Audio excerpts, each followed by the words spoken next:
Assalomu alaykum, hurmatli yurtdoshlar. Videolarimiz davom etadi. Checheniston Respublikasi Grozniy shahrindagi Checheniston xalqaro aeroporti.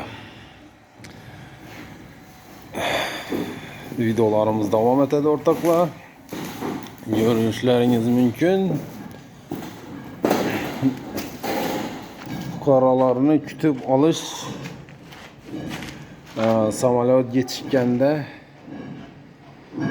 kutish joyi ber. Birinchi, ikkinchi, uchinchi, to'rtinchi etaj mehmonxonasi. Banisi hamma o'zi bor, xonalara bo'lingan. O'rtoqlar, hozir statsiyadan oldingi bo'layotgan jarayonlarni ko'rsataman.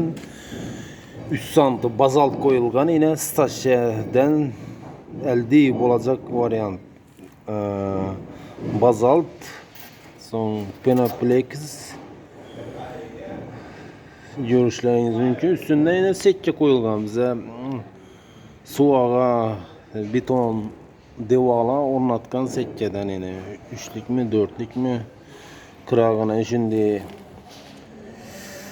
izgar ötürmeydi on ne koyulgan dım yakışı nerse ekan bu. Devallar gipsakardan bo'ladi.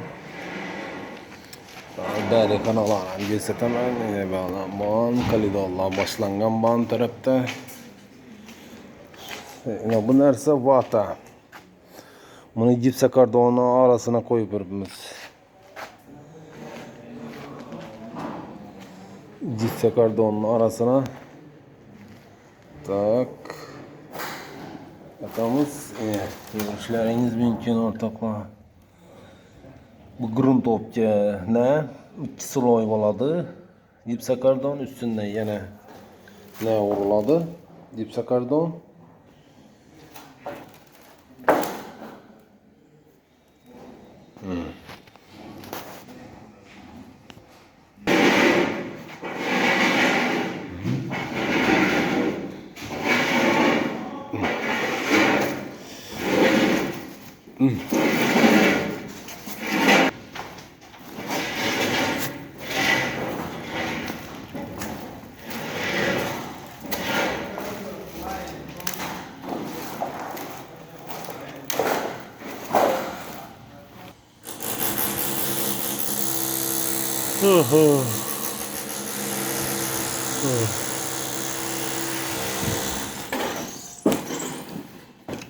Yine yüzsüz arayanda koyuladı vata.